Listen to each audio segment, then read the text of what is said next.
salaamaaleykum ñoo ngi leen di ziar yéen ñi nga xamante ne yéen a ngi topp ci seen chaîne Lamp Leeral ñoo ñëwaat tey fii ci seen Horizon Safar muy concept bu bees boo xam ne dañ ko taxawal pour dooleel ci safar ji ak suñ participation ñun waa Toftal ci safar bi. tey nag ñi ngi am invité bu particulier mu tudd Adja Binta Niane ñu bëggoon waxtaanee koo xamante ne kenn la ci mag ñi di borom xam-xam di poète bu am solo muy Cheikh Samba Diarra Mbaye.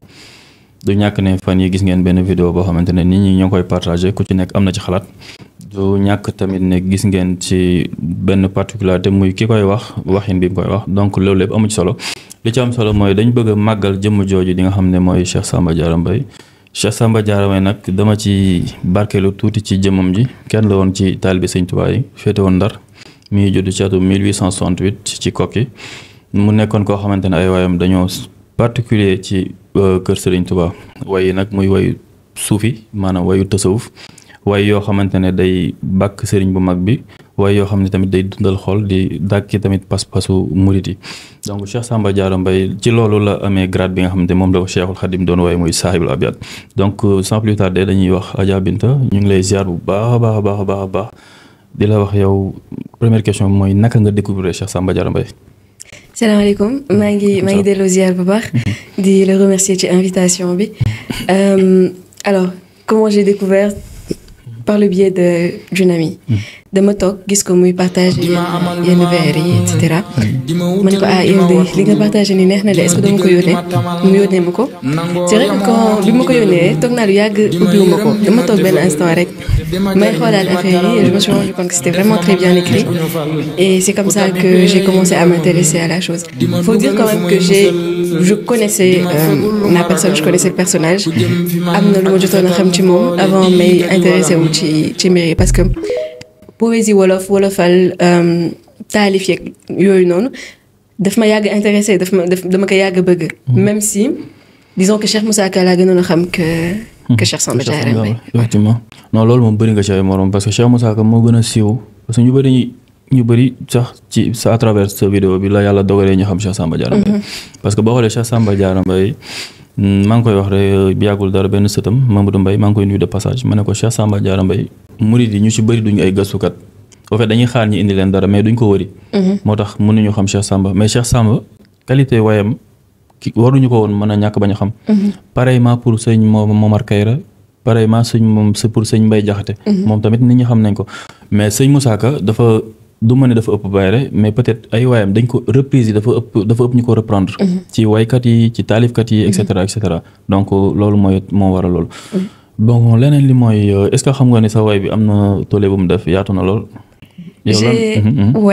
j'ai remarqué je l'ai partagé à un ami aussi moom moo ko jëkk a dugal donc bi mu ko partagé je m'attendais pas à ce que ça fasse autant de bruit honnêtement parce que c'était juste une story que j'ai partagée ak samay abonnés après ma gis ni ça a été repris partagé sur TikTok et cetera ça m'a un peu surpris mais sant yàlla waaw loolu tamit macha allah man dama gis ne tamit bon ci sama entre parenthèse bu ndaw mooy lu baax la parce que yaatal lu baax dafa bokk ci mission yoo xam ne tamit yonent yi moom lañ doon def peu importe ni nga koy yaatalee li ci am solo mooy ñi koy jot naka lañ koy jotee te yaakaar naa ñi ko percevoir ñëpp am na taw feex boo xamante ne bu mu yokk ci ñoom découvrir loolu nga leen tamit jëmm ji nga xamante ne mooy jëmm Cheikh Samba Diarra Mbaye du ñàkk ne am na ci ñoo xam ne bëgg nañ lu baax dinañ dem gën a gëstuwaat ay waayam parce que su ma jumul Jazbul Majzub nga doon way mais Cheikh Samba Diarra Mbaye bëri na way yu bëri yoo xamante ne way na ko waaw donc du ñàkk ne ci ginnaaw bi sax yow am na ci ay gëstu yu ndaw yoo xaw a def ci loolu du ñàkk sûrement donc leneen li mooy noo koy comparer moom ak waykatu tubaab bi parce que boo xoolee dafa mel ni Sénégal mën nga jël sax rappeurs yi ñu ci bëri dañuy jël bon pas rappeurs yi sax mais nit ñi rek dañuy jël ay références ci ay Victor Hugo di jël ay références ci yenn ñi nga xamante ne ay poètes lañ mais ay nasaraan lañ ay tubaab donc yow comparer leen ak qualité vers yi ak li muy wax ak way nii naka nga koy tegee ci kaw ñooñu seen biir Déjà, je dois avouer que je ne suis pas très portée sur la poésie, que mu nekk tubaab bi ou particulièrement tubaab bi su ma mësoon a intéressé wu ci poésie disons Victor Hugo ou seen xeet googu noonu c'est à l'école donc c'était pas vraiment quelque chose qui m'intéressait particulièrement par contre moi je considère sax qu'il y a pas de comparaison à faire entre les deux parce que xëy na contexte yi bokkul fi ñuy jóge bokkul li leen di taxawee tamit bokkul et surtout je pense que ni ñuy construire seeni vers fi ñuy inspiré woo li leen di inspiré loolu yëpp dafa ute donc pour man il n'y a pas réellement lieu peut-être pour attirer l'attention des gens on peut évoquer ces poètes-là français occidentaux mais ce qu'il faut faire surtout c'est mettre en avant nos poètes à nous mën a comment dire élargir seeni way mën ko partager ba mu transcender wala ba mu dépasser sax xëy na nit yi fi ñu ko bëgg a yamale et je pense que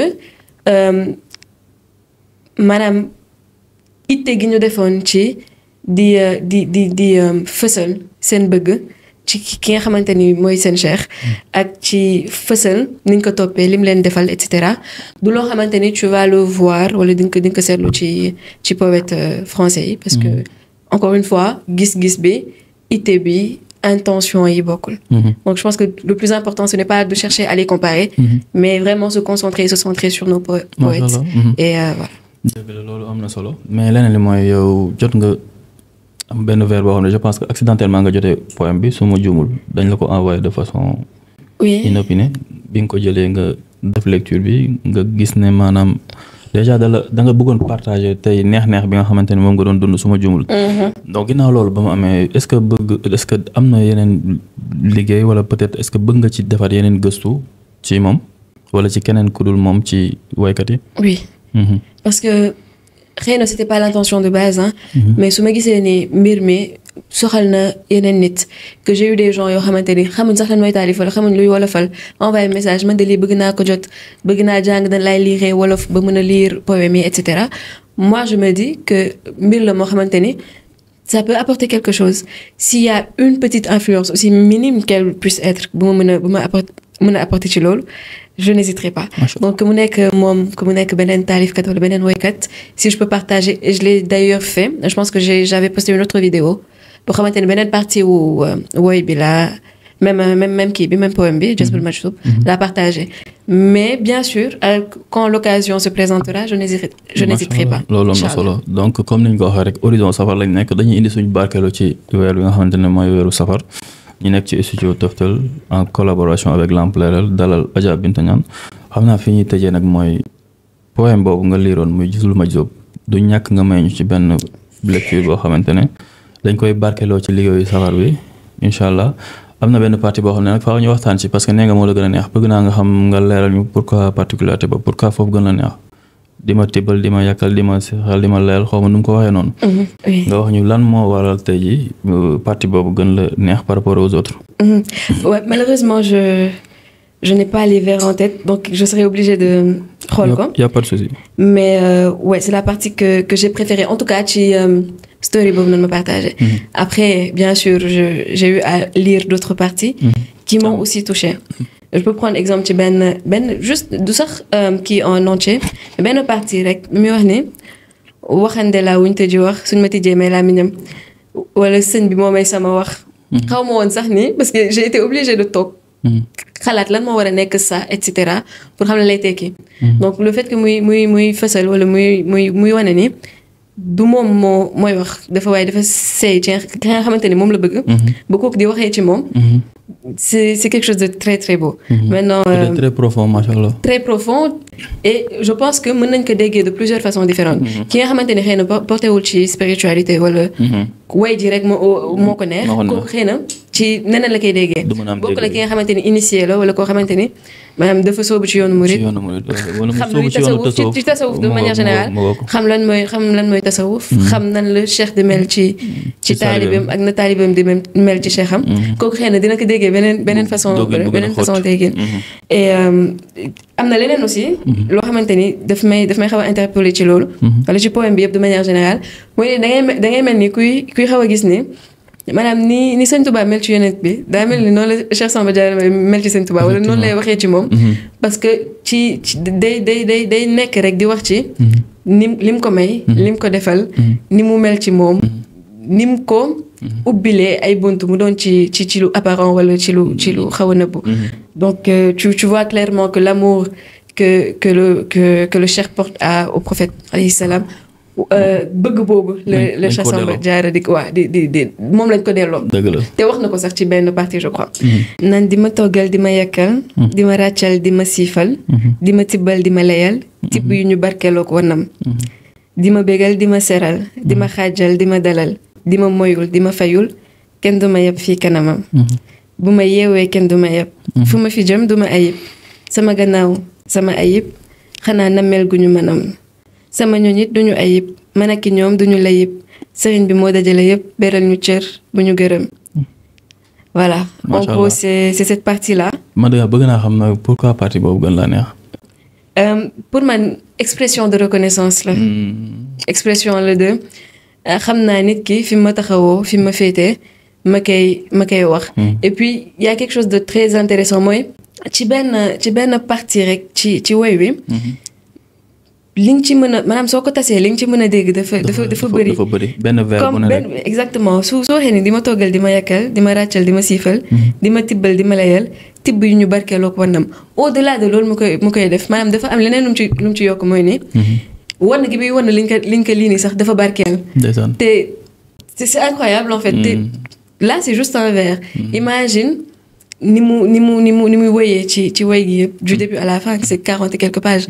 Donc il y a ça il y a le fait que oui particulièrement j'ai peut-être benn faiblesse ci lépp lu aju ci mbir yooyu noonu. parce que c'est particulier. ngay naan si sëriñ moo lay toggal di la yàkkal. étant donné que ci suñ culture en tout cas mbir la yoo xamante ni jigéen ñi lañ ko askanale et acte de service la. donc le fait que yow nga mën a wax ni maanaam sa cher. acte de service boobu noonu la am jëmale ci yow c'est particulier et xëy na encore une fois comme je dis dina am nañ ko déggee ñun ñi nga xamante ni on n'est pas initié mais xam naa ñi nga xamante ni soobu nañ ci tasawuf am na beneen déggin biñ ci mën a am voilà en gros li tax. loolu ñàkk sax dans un prochain numéro incha allah ñu dalal koo xamante ne mën nañ jàpp ne entre guillemets ce sera un initié. du ñàkk kenn ci njaboot gi. bu ko defee jotaay bi gën a am solo. mais en tout cas am nañ mbégte bu baax a baax si dalal la kàddu yi leer na. te gis nañ ni am na yëg-yëg boo am ci auteur bi mooy sëñ Cheikh Samba Diarra Mbaye donc ñu ngi lay sant bu baax. di la gërëm te xam naa du ñàkk ne dinañ amaat beneen jotaay bu jëmaat ci yi mbaa ci yeneen incha allah. kon mboolem téléspectateurs yi ñuy doon topp ci suñu premier numéro Horizon Safar bi. ñu ngi leen di jéem a jox dégg daja ci beneen numéro incha allah ñu ànd ci beneen invité tey nag ñu ngi dalaloon Adja Binta Niane ñu doon waxtaan ci Cheikh Samba Diarra Mbaye. Cheikh Samba Diarra Mbaye comme ni ngeen ko déggee ci émission bi mu doonoon jàmbaar joo xamante ne waykat boo xamante ne macha allah marqué na jamonoom waaye mel na ni xam gi dafa xawoon a des soxna si di Adja Binta am lu mu ci xaw a liggéey. macha allah ñu ko siy gërëm di kontaan ci émission bi di ko jéem a woowaat ci beneen numéro boo xamante ne du ñàkk ñu ànd ceeg une troisième personne incha allah ngir liggéey bi gën a yaatu kon nag ñi ngi woon suñ premier numéro Horizon Safar ñu ngi leen di jox dig daje ci beneen numéro incha allah.